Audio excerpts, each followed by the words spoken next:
the big scandal that I love talking about is that I really hate AEW, and I hate that style of wrestling. I don't think it's basically, instead of it trying to be WWE, they're trying to be SNL. Neither are funny, only SNL has the better, more tougher looking roster. You hear all these stories behind the scenes about financial issues and pay.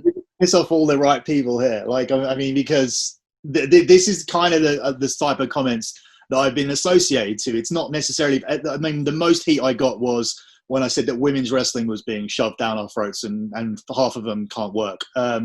And why have we moved away from them? Because for years we were told that they were glorified strippers throughout the Attitude Era and all through the 2000s. And suddenly, through market research, they realized that, okay, these 18 to 49-year-olds aren't coming back. The Attitude Era fans that were there for Austin and Rock and all that, they have grown out of this product permanently.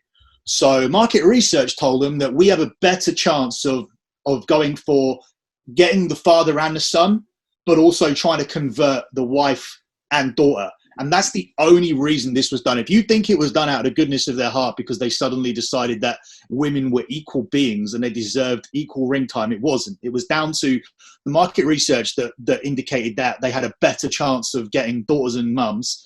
And in addition to that, off the back of the success of Ronda Rousey and UFC, where they just thought, a woman can actually sell out pay-per-views. So it wasn't down to anything goodwill. It was all down to financial. But I got a lot of heat for this. And now obviously AEW is the new hot topic in terms of it being the Mark wrestling show. And I always say I would like AEW to be better. It's not like I'm sitting here being Mr. WWE and saying it's just shit and I hate it for no reason.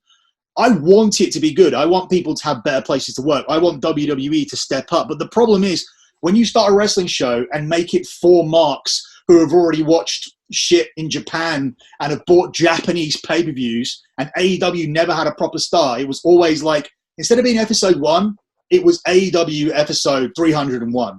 It was like, we're supposed to already know who this little guy is and who this is, and I'm supposed to know why Orange Cassidy puts his hands in his pockets, and I'm already supposed to think Kenny Omega is Shawn Michaels after one episode. It's, oh my God, the next Shawn Michaels is here from episode 1. I don't know that because I have a life, and I just wanted to start AEW from episode 1, not 301. I didn't want to do like extensive background checks into a brand new TV show, and that's the problem, and it's still the problem now. But the thing I've always want to know is about is because at the end of the day, based on research I've done, wrestling's not real, and I'm not even kidding you. I heard from a guy, I'll not say his name, but he used to do a John Travolta gimmick in WCW. But with AEW, from what I've also heard, is that as a business, it's not going great. But then I don't really have many insiders. I just have like a lot of gossipy, big nose, fucking great haired guys. So right. What have you heard about the financial state of AEW? Yeah, I broke this story actually on Russo's show. It's not actually supposed to be doing financially great. That's not part of the plan. But when people hear the story where I talk about AEW have $100 million set to the side to lose over the first 5 years before they have equal footing with WWE. The idea is, even if we make a loss, we want video games, we want action figures, we want notoriety, we want to compete for TV deals with the WWE, even if it comes at massive marketing losses. But $100 million is nothing when you look at the bigger picture, and this is what people fail to do. Tony Khan is 11 times richer than Vince McMahon. He's worth $11 billion. Vince McMahon flirts with the billionaire, non-billionaire terminology based on where the share prices are at on a quarterly basis. Sometimes he's a billionaire, sometimes he isn't. Tony Khan is a legit billionaire 11 times over. And that doesn't even include, that's not the Khan family. That's Tony, who is now starting to inherit and take over bits and pieces from his dad, who's still worth about $7 billion, I believe, by himself. But Tony's now worth 11.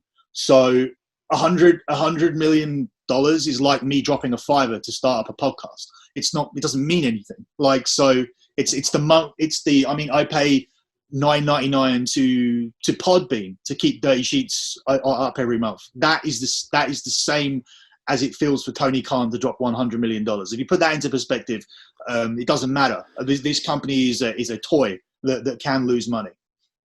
Yeah, because one of the stories I heard is that Chris Jericho's on $8 million a year, and that Jon Moxley's on $6 million, and there's quite a lot of other people in there who are on $1 to $2 million a year for 1 day a week. One work day a week. And I just think that on paper that must be great, but overall, there's got to be somebody going, we're really, really stretching our foreskins here. The information I have is that the TV deal for $175 million was put onto one side in order to cover roster costs. So whatever they're being paid, the idea is for Tony Khan to take that TV deal of $175 million from TNT, which I think is 3 years. I need to check that, which according to my maths would be around about $58 million per year that they're using for rosters. To pay the roster, that's actually probably more than what WWE is spending on their roster. I don't think WWE is spending $58 million. I can check, but I'm not sure. But even if they are, they're doing 5 hours of TV, plus they were doing live events. AEW have no business to spend that sort of money, especially when you look at the lack of star power that they have. There's about 4 or 5 guys there that are stars. But yeah, within that, you may be right. I don't know the specifics of that. I do know that their budget is between 55 and 60 million per year just on talent wages. So that could be the Moxley one. The Moxley one, I don't think is too far off, because he would have left a $3 million deal in WWE when you factor in the 15 to 25% merchandising that he would have got, and he was aligned with the Shield, who were in that top 5 for a while. So I think that he's walking away from about $3.5 million when you include bonuses. So I think it would have definitely taken 4 or 5 to get him on board. Jericho, I'm not too sure about. That could be a deal where he's paid for additional things that he does in terms of the weird thing is, when you talk about merchandising, don't they do most of their merchandising through like Pro Wrestling Tees and things like that, where everybody is able to? I mean, WWE are having this big third party dispute, whereas AEW almost encouraging people to go out and make their own money. So I'm not too sure about how that figures. It seems like a lot of money to pay for Chris Jericho, though, to be honest. Yeah, but it's one of the things that I've felt about like if you look at someone like Jon Moxley, he's kind of like the Nicolas Cage of the pro wrestling world, where Nicolas Cage has been in a lot of great stuff, but that doesn't mean that Nicolas Cage is great, even though he is. But just as an analogy, like if Jon Moxley was in that great match with AJ Styles back 5 years ago, but Jon Moxley's shite, and I think that the fact that they let him go and publicly announced they were letting him go shows you how little they think of him. And I have a theory that nickname, the Lunatic Fringe, was a prank on him for the fact that his hairline was receding. I've never thought of that. I might use that on my show.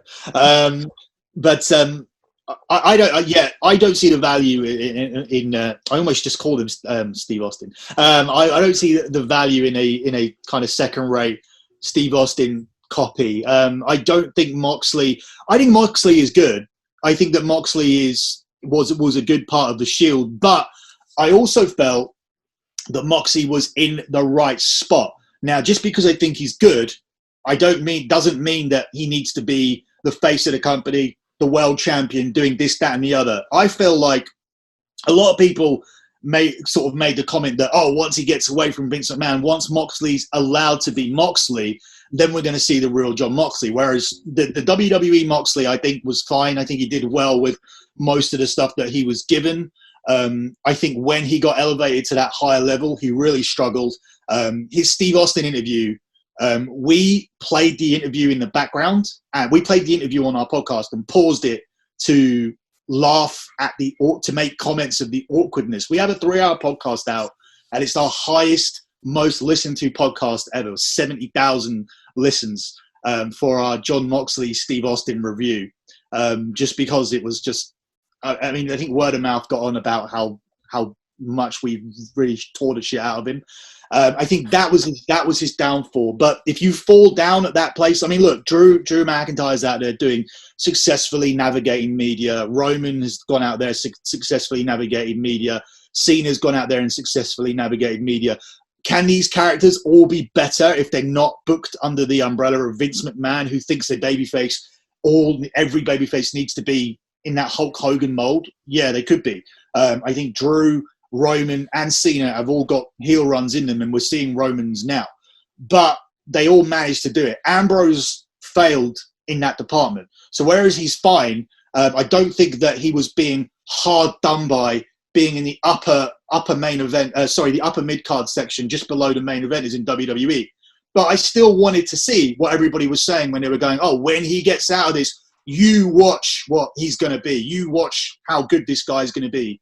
Well, what's he done in the last year? What is so great about him? Is it the promos? Is it the matches? Because I'm still seeing Dean Ambrose without the less goofy comebacks. It's kind of down a less goofy version of Ambrose, but it's still Dean Ambrose. It's not anything revolutionary at all. People talked about him like he was going to be the next fucking Brian Pillman, which he 100% isn't. But I guess that's just the way the Marks have lowered their standards down to that point where they're just looking for people to come in and be the next this and the next that. Listen, we watched these eras. Like we watched Jake in 92 turning on 91, 92 turning on Savage. We've lived through like Brian Pillman flip-flopping between ECW, WCW, and WWF. We watched the Steve Austin run. We've seen all of these three. Dean Ambrose, Jon Moxley doesn't compare to any of these three people that the Marks have compared him to. He's just a decent performer who was utilized at the right level at the WWE, and they didn't put up a major fight to let him go because what's the point? Like you said, quite frankly.